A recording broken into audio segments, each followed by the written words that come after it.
alguém pega e desloga a pessoa de sua conta, um vírus, não sei, e coloca coisas indecentes, né? Se essas coisas vierem a acontecer no meu Facebook, saiba que não sou eu e eu estou caçando todos os meios de bloquear e de trabalhar com antivírus e bloqueios contra invasores, né?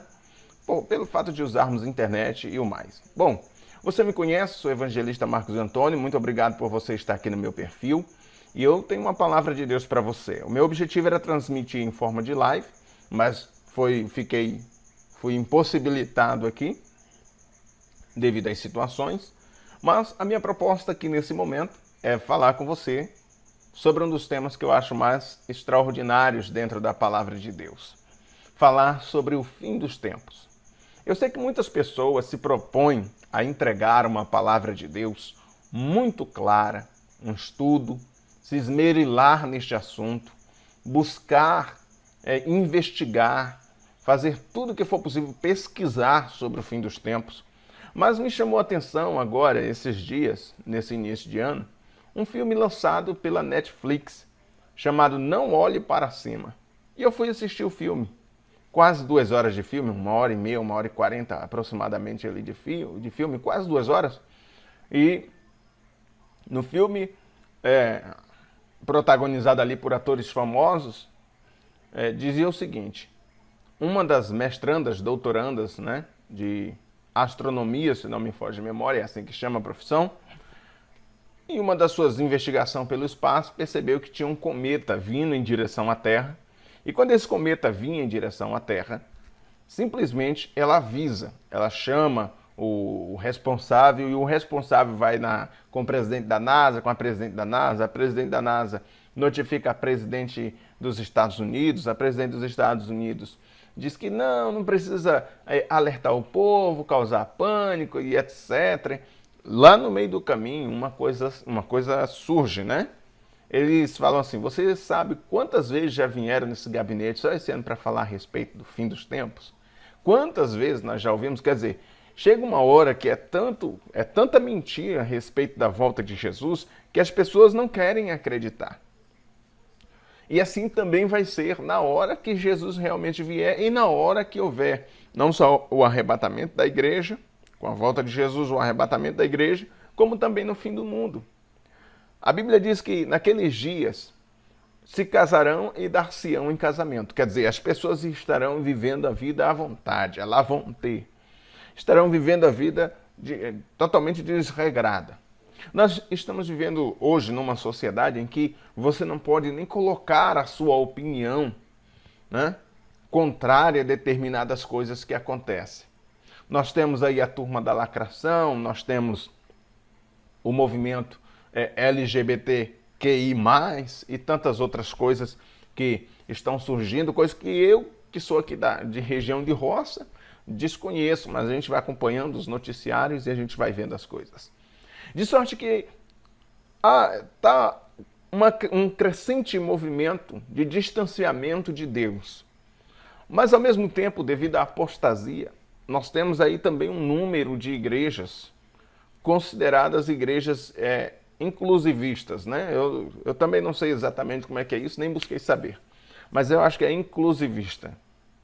Essas igrejas, elas pregam o amor, elas até abrem a Bíblia, porque são igreja e tem como base a Bíblia.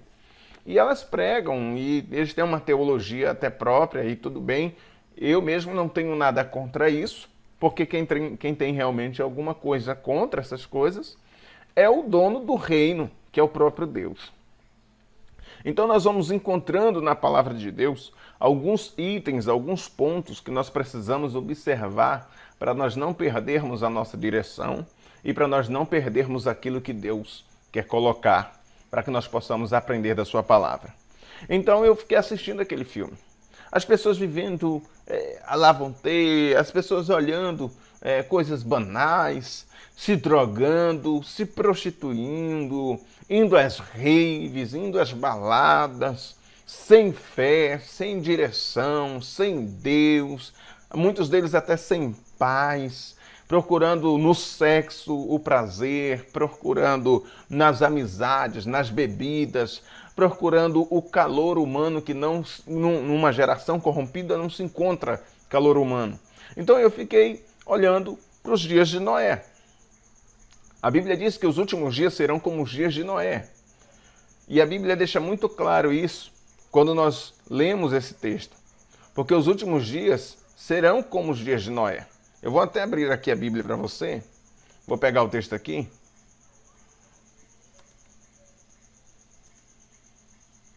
Como nos dias de Noé.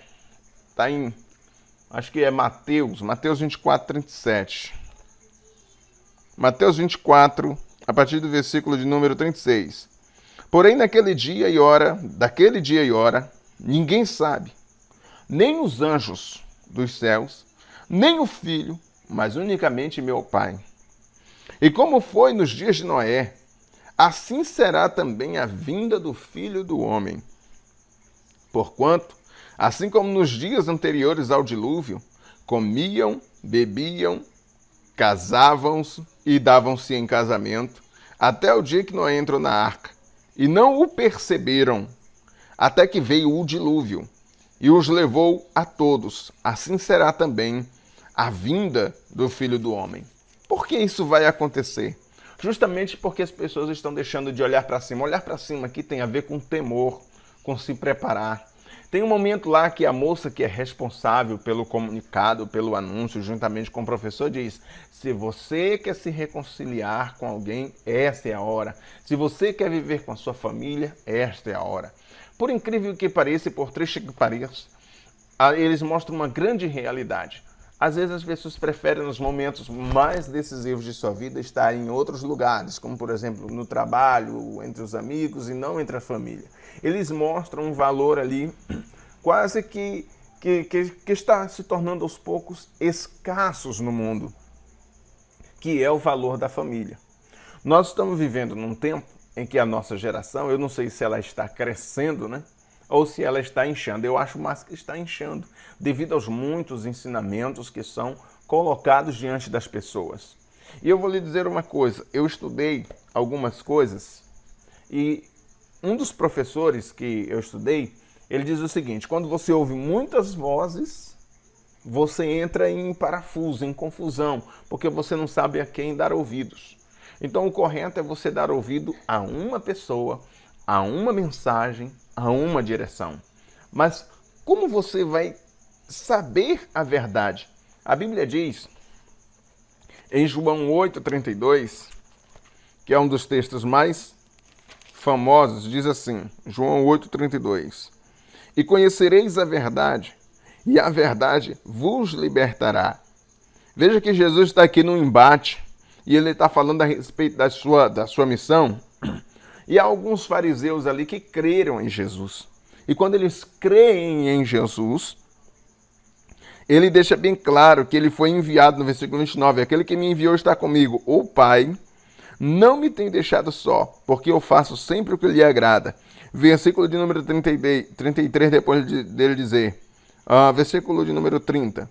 Dizendo ele essas coisas, muitos creram nele. Jesus dizia, pois, aos judeus que criam nele: se vós permanecerdes na minha palavra, escuta só, não é permanecer na igreja, ainda que faça parte, é permanecer na minha palavra, primeiro ponto.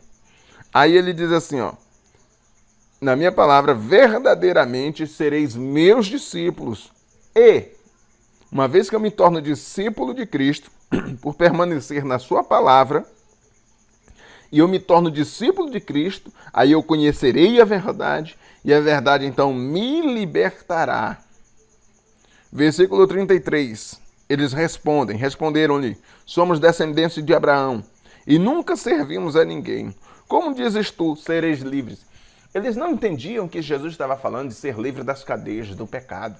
Eles não entendiam que Jesus estava falando de ser livre das amarras do diabo. Eles não entendiam que Jesus estava falando de ser livres da morte. Pois a Bíblia deixa claro que uma vez que nós servimos a Deus, a morte se torna como se fosse uma carruagem que nos leva para perto de Deus. A morte já não é mais um problema. De sorte que a Bíblia diz, o apóstolo Paulo diz, e muitos dormem no Senhor. Por quê? Porque quem está em Cristo não está morto. Quem está em Cristo apenas dorme no Senhor. Aí, mas só é que eles falam, nunca fomos servos de ninguém, porque eles não estão entendendo que eles são servos do pecado. Assim também as pessoas que estão vivendo, não só nessa geração, mas na geração futura, até a volta de Jesus, até o encerramento de tudo, essas pessoas elas estão vivendo em um nível mental em que elas acreditam que elas não são escravas. Por quê? Porque o meio social e filosófico fez elas acreditarem nisso. A maioria das pessoas acreditam que são livres, quando na verdade são escravas de seus pecados, são escravas de seus raciocínios, são escravas de seus pensamentos. E como eu aprendi também em uma das aulas, lógico que eu não vou usar essas técnicas e táticas aqui, porque eu estou pregando a palavra de Deus e a palavra é totalmente suficiente. Mas ele diz o seguinte, você nasce, e quando você nasce, você é a média das 5 pessoas que ficam ao seu redor. Se essas pessoas são de sucesso, você vai ser de sucesso. Se essas pessoas são de fracasso, você vai ser um fracassado. Se essas pessoas são ricas, você vai buscar riqueza. Se essas pessoas são pobres, você vai buscar pobreza. O que não deixa de ter aí uma certa inverdade. Porque eu conheço histórias de pessoas que eram pobres e se tornaram ricas e viviam em extrema pobreza. E conheço história de pessoas que eram ricas e se tornaram pobres, perderam tudo da noite para o dia. Você não é a média das 5 pessoas que está ao seu redor. Não 100% pelo menos. Mas você pode romper os padrões. Entende? Veja bem. A minha mãe, o meu irmão, a minha irmã e as minhas 2 irmãs, 4. E o meu tio. Meu tio é crente, servo de Deus, presbítero. Minha mãe já serviu ao Senhor. Minha irmã serve. Minha outra irmã não. E o meu outro irmão não. Se eu for a média das 5 pessoas que eu mais admiro e que eu mais gosto, então a minha vida ela é instável. Então a Bíblia diz que eu devo olhar então para Jesus. A Bíblia diz que eu devo olhar para o autor e consumador da minha fé. Por que a Bíblia diz que eu devo olhar para o autor e consumador da minha fé? Deixa eu até pegar o texto aqui. E consumador na Bíblia Online. Hebreus 12:2. Olha o que a Bíblia diz aqui. Hebreus capítulo 12, versículo 2. Diz assim: olhando para Jesus, autor e consumador da fé, o qual pelo gozo que lhe estava proposto, suportou a cruz, desprezando a afronta, e assentou-se à direita do trono de Deus. Ou seja, eu devo olhar para Jesus, que mesmo diante de afronta, mesmo diante de dor, ele tinha uma proposta. Qual era a proposta? Receber todo o poder. Porque quando Jesus ressuscita, ele diz para os discípulos, foi-me dado todo o poder nos céus e na terra. É incrível isso, né?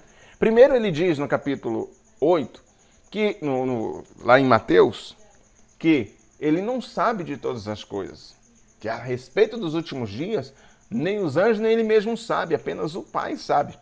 Mas aí, depois, quando ele ressuscita, ele diz o seguinte, foi-me dado todo o poder, quer dizer, agora eu tenho domínio de tudo o que vai acontecer. Toda é plenitude. Então você recebe, ele diz assim, ó, eu recebi toda a plenitude. Veja bem, que Jesus veio na plenitude dos tempos. E se na plenitude dos tempos os homens já acreditavam que não eram escravos, imagina agora nesse tempo moderno. Como é que estão as pessoas? Elas estão assim. Elas acreditam que não precisam de nada, estão se tornando rebeldes contra líderes.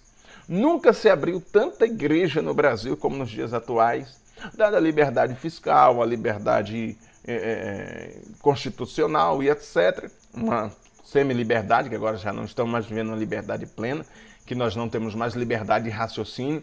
Pelo menos a igreja está amordaçada, não pode falar tudo, tem que falar tudo ali, igual comendo mingau quente, comer pelas beiras, quer dizer, tem que falar rodeando, não pode ir direto ao ponto, aprisionado.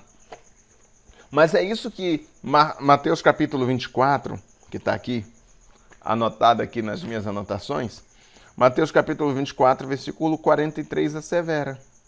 Vamos ver o que está escrito em Mateus 24, versículo 43. Mas considerai isto, 42.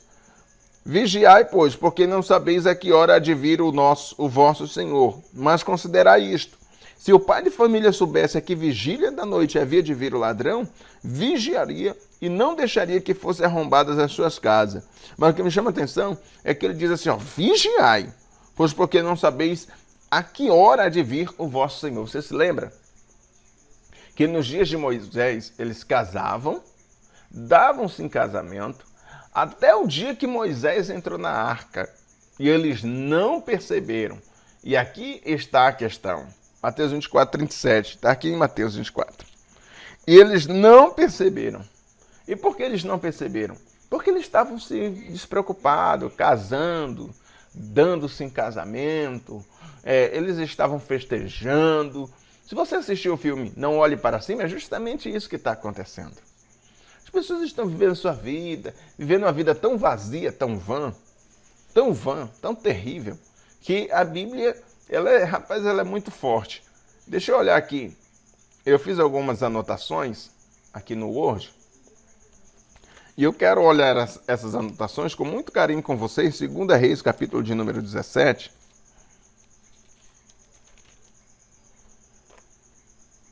Segunda Reis, capítulo de número 17. Deixa eu abrir aqui o Word para eu poder acompanhar a leitura. Pena que não dá para mim compartilhar a tela. Olha só, no versículo 13. Capítulo de número 17, Segunda Reis, no versículo de número 13. Versículo de número...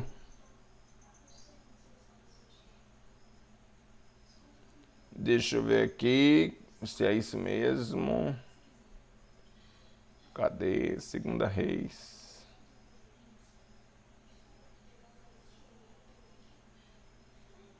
Capítulo 17, versículo 13. Diz assim: E o Senhor protestou a Israel e a Judá pelo ministério de todos os profetas e de todos os videntes. Uau! Dizendo: Convertei-vos de vossos maus caminhos e guardai os meus mandamentos e os meus estatutos, conforme toda a lei que ordenei a vossos pais e que eu vos enviei pelo ministério de meus servos, os profetas. Vai até o versículo 18, aqui é só o versículo 13. Porém não deram ouvidos, antes endureceram a sua cerviz, como a cerviz de seus pais, que não creram no Senhor seu Deus. Versículo de número 15. E rejeitaram os estatutos e o concerto que fizeram com seus pais, que Deus fizera com seus pais, como também os testemunhos com que protestara contra eles, e andaram após as vaidades e ficaram vãos, inúteis, vazios, como também após as nações que estavam em roda deles. Quer dizer, eles foram buscar uma forma de viver em outras nações, o estilo de vida das nações, a forma de se vestir das nações, a forma de falar das nações, a forma de pentear o cabelo das nações, tudo, a forma de ser religioso. Você já prestou atenção como as pessoas, elas ficam buscando meios, eles ficam buscando meios no judaísmo, eles ficam buscando meios em todo lugar para tentar se afastar de Deus? Então veja bem, eles se corromperam. E olha o que vai dizer o versículo de número 15. E rejeitaram os estatutos e os concertos que fizeram com seus pais, que Deus fizera com seus pais, como também os testemunhos com que protestaram contra eles, e andaram após a vaidade, ou seja, após os ídolos, após as imagens de escultura, e ficaram vãos, como também após as nações que estavam em roda deles, das quais o Senhor lhes tinha dito que não fizessem como elas. E deixaram todos os mandamentos. Olha o que eles fizeram, olha que miséria. E deixaram todos os mandamentos do Senhor seu Deus, e fizeram imagens de fundição, 2 bezerros, e fizeram um ídolo do bosque, e se prostraram perante todo o exército do céu, e serviram a Baal, quer dizer, uma idolatria total. Também fizeram passar pelo fogo a seus filhos, aí a coisa começa a ficar feia, e suas filhas, e deram-se a adivinhações, e criam em agouros, e venderam-se para fazer o que era mal aos olhos do Senhor, para o provocarem a ira. Pelo que o Senhor muito se indignou contra Israel e o tirou de diante da sua face. Nada mais ficou. Eita, aqui é a palavra pesada. Nada mais ficou. Nada mais ficou senão a tribo de Judá. Aí eu fiquei lembrando, né? Lá no capítulo de número 17 de 1 Reis, a Bíblia diz que, no capítulo 16, entrando para o capítulo 17, diz que Acabe, filho de Orim, versículo 29, 1 Reis 16, 29. E Acabe, filho de Orim, começou a reinar sobre Israel no ano 38º de Asa, rei de Judá, e reinou Acabe, filho de Ori, sobre Israel em Samaria 22 anos de governo. E fez Acabe, filho de Ori, o que era mal aos olhos do Senhor, mais do que todos os que foram antes dele. E sucedeu que, como se fora coisa leve andar nos pecados de Jeroboão, filho de Nebate, ainda tomou por mulher a Jezabel, filha de Etibaal, rei dos Sidônios, e foi e serviu a Baal e se curvou diante dele. E levantou um altar a Baal na casa de Baal que edificara em Acabe. Também Acabe fez um bosque de maneira que Acabe fez muito mais para irritar ao Senhor, Deus de Israel, do que todos os reis de Israel que foram antes dele. Olha só, esse povo aqui, em 2 Reis 17, copiam todos os atos e multiplicam o seu ato acima dos atos que cometeu Acabe. Tudo isso para quê? Para irritarem. Aí no versículo 17 diz que eles se venderam para fazer o que era mal aos olhos do Senhor, para provocarem a ira, até não sobrar mais nada, senão a tribo de Judá. Aí o versículo 19 é triste, irmão, porque Deus está tentando salvar Israel e Israel está virando as costas para Deus. Até Judá não guardou os mandamentos do Senhor seu Deus, antes andaram nos estatutos que Israel fizera. Quer dizer, eles pegaram os estatutos de Deus, jogaram de lado e criaram seus próprios estatutos.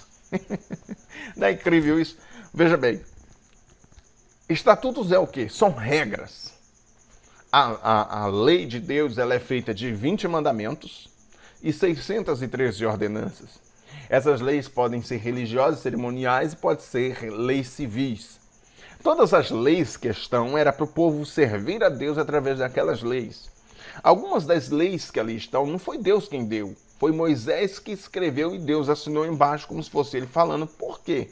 Porque todas as leis que Moisés escreveu, todas as 613 ordenanças ou estatutos, tinham tudo a ver com os mandamentos de Deus, como, por exemplo, ausência da idolatria, presença da santidade, adoração unicamente a Deus, vida pura. Quando fala de santidade, também fala de pureza. E é por isso que no capítulo 20 de Levítico, se não me foge de memória, lá em Levítico capítulo 20, deixa eu até abrir aqui para mim no... Levítico capítulo 20, ele fala sobre penas de diversos crimes. Levítico capítulo 20, versículo de número 4, diz assim: E se o povo da terra de alguma maneira esconder os olhos daquele homem que houver dado da sua semente a Moloque e o não matar, então eu porei a minha face contra aquele homem e contra a sua família e o extirparei do meio do seu povo, com todos os que se prostituem após ele, prostituindo-se após Moloque. Quando uma alma se virar para os adivinhadores e encantadores, para se prostituir após eles, eu porei a minha face contra aquela alma e a extirparei do meio do seu povo. Portanto, santificai-vos e sede santos, porque eu sou o Senhor vosso Deus, e guardai os meus estatutos e cumpri-os. Eu sou o Senhor que vos santifica. Quando o homem amaldiçoar a seu pai ou a sua mãe, certamente morrerá. Amaldiçoou a seu pai ou a sua mãe. O seu sangue é sobre ele. Olha só. Aqui no capítulo 20 de Levítico, quando fala sobre amaldiçoar o pai ou a mãe, versículo de número 9, Jesus teve um embate com os fariseus e ele disse assim, na lei está escrito, aquele que amaldiçoar seu pai e sua mãe deve morrer, mas vocês dizem, não, Corban é ao Senhor, oferta é ao Senhor. Ou seja, quando eles amaldiçoavam seus pais, para seguir os estatutos dos fariseus, eles consideravam isso como oferta. Não é diferente de hoje, quando alguns pastores orientam os seus liderados, as suas ovelhas ou ovelhas novas convertidas, a praticamente amaldiçoarem seus pais e servirem a Deus como se eles fossem todos condenados ao inferno. Deixa eu lhe falar uma coisa. Ninguém está condenado ao inferno até que venha o fim do mundo.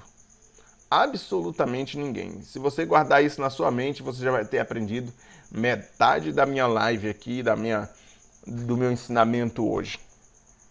Você está entendendo? Olha só. Vamos seguir aqui no nosso aprendizado. Deixa eu pegar aqui. Pronto. Eu quero olhar com você aqui alguns textos e já encerrar, porque eu gosto de ler Bíblia. Então eu quero que você olhe alguns textos que vai corroborar isso com muita força. Tito, capítulo 2, versículo de número 13. Tito, capítulo 2, versículo de número 13 e 14, diz assim: aguardando a bem-aventurada esperança e o aparecimento da glória do grande Deus e o nosso Senhor Jesus Cristo, o qual se deu a si mesmo por nós, para nos remir de toda iniquidade, amaldiçoar pai e mãe, idolatria. Então, tudo isso Jesus se deu para que nós fôssemos redimidos, purificados. Olha só, de toda iniquidade, purificar para si um povo seu especial, zeloso e de boas obras. Primeira carta de Pedro, capítulo de número 4, versículo de número 7, diz o seguinte: e já está próximo o fim de todas as coisas, portanto, sede sóbrios e vigiai em oração, que é uma das coisas que menos a igreja faz hoje em dia. 2 Pedro 3,7, nós já lemos que os céus e a terra que agora existem estão arroladas para fogo. E 2 Pedro 3, versículo 10 a 12, olha o que diz aí. Mas o dia do Senhor virá como ladrão de noite, no qual os céus passarão com grande estrondo, e os elementos ardendo se desfarão, e a terra e as obras que nela há se queimarão. Vou ler só o versículo de número 10, só para você ver o nível de estrago que Deus vai colocar sobre a terra. Lá em Daniel capítulo 2, versículo 34 a 35 e 44 a 45, tem uma profecia a respeito de uma rocha. Claro que ali fala do reino de Deus, mas eu vou colocar aqui como se fosse aquele cometa do filme, que vem e destrói todo o governo humano. Agora você imagina como vai ser o poder de Deus, se Deus é capaz de criar uma rocha que viaja pelo espaço e tem o poder de destruir o mundo inteiro. Então, a princípio, a mensagem é João 3,16, porque Deus amou o mundo de tal maneira que deu seu Filho unigênito. Isso significa oportunidade de salvação, oportunidade de arrependimento, oportunidade de ouvir a voz de Deus, oportunidade de avançar na presença de Deus. Mas o que acontece? Muitas vozes. E vozes de pessoas que não têm compromisso com Deus, que não pregam a palavra. Então a mensagem a princípio é de amor, mas no mesmo capítulo de João, capítulo 3, versículo 16, o versículo de número 36, diz que quem rejeita essa oportunidade, a ira de Deus permanece contra ele. Vamos verificar isso aqui, João capítulo 3, versículo 36, diz assim: aquele que crê no Filho tem a vida eterna, mas aquele que não crê no Filho não verá a vida, mas a ira de Deus sobre ele permanece. Quer dizer, a ira de Deus está sobre o ser humano, o indivíduo. Se esse ser humano, se este indivíduo se arrepender dos seus pecados e mudar a sua vida em Cristo, e ele vir para Cristo, conforme está João capítulo 8, lá pelo versículo de número 35 em diante, e ele permanecer na palavra, santificar a sua vida, abrir mão da idolatria, abrir mão de pecados como prostituição, adultério, mentira, fornicação e outras mais, e ele entrar de cabeça na presença de Deus, a ira de Deus sai de cima dele. Porque a ira de Deus virá sobre toda a humanidade. Entenda que em Efésios capítulo 2, versículo 8, diz que pela graça nós fomos salvos. Mas olha o que está em Romanos capítulo de número 5, versículo de número 9, Romanos, e eu abri bem em cima, maravilha. Romanos capítulo 5, versículo de número 9 diz assim: logo, muito mais agora, sendo justificados pelo seu sangue, seremos por ele salvos da ira. Porque se nós, sendo inimigos, fomos reconciliados com Deus pela morte de seu Filho, muito mais, estando já reconciliados, seremos salvos pela sua vida. E não somente isto, mas também nos gloriamos em Deus por nosso Senhor Jesus Cristo, pelo qual agora alcançamos a reconciliação. Romanos 5, versículo 20, diz assim: veio, porém, a lei para que a ofensa abundasse. Olha só, os 10 mandamentos, as 613 ordenanças de Moisés, veio para revelar o que estava no coração do homem. Veio para que o pecado abundasse, aflorasse. Por quê? Porque o pecado estava escondido debaixo de uma religiosidade. O pecado estava escondido. Mas aí o que a Bíblia diz? A lei veio para expor o pecado e o estado miserável do homem. Versículo de número 20, parte B. Mas onde o pecado abundou, superabundou a graça. Isso não quer dizer que quanto mais eu peco, mais graça eu tenho. Pelo contrário. Paulo vai explicar nessa mesma carta, se não me foge a memória, no capítulo de número 7, porque no capítulo 6, versículo 23, versículo 22 e 23 diz assim: mas agora libertados do pecado e feitos servos de Deus, tendes o vosso fruto para a santificação e por fim a vida eterna. Porque o salário do pecado é a morte, mas o dom gratuito de Deus, o presente de Deus, a graça de Deus, o Efésios 2,8, o João 3,16, é a vida eterna por Cristo Jesus nosso Senhor. Quer dizer, lá no filme, você vê a hora que tem ali, eu não sei se é um pajé o que é, e ele está batendo um tamborim, ele está querendo praticamente acalmar a ira dos deuses. Não dá, porque não é os deuses que estão irados, é Deus. Os deuses gregos, romanos, indígenas e tantos outros gregos são fichinha na frente de Deus. E o mesmo pensamento tem eles em relação à minha fé em Cristo. No entanto, eu quero que você abra sua mente, que você entenda que sem Deus nós não iremos a lugar nenhum além do inferno. Querendo ou não, aceitando ou não, indo a favor ou contra. A lei revela a nossa desobediência, o nosso estado caído, mas é a graça que nos coloca novamente na presença de Deus. Por isso, nesse momento, eu quero agradecer a você que esteve comigo até aqui, que assistiu esse vídeo, e pedir para você se inscrever no meu canal lá no YouTube e acompanhar os nossos conteúdos. Que Deus abençoe a sua vida, em nome de Jesus.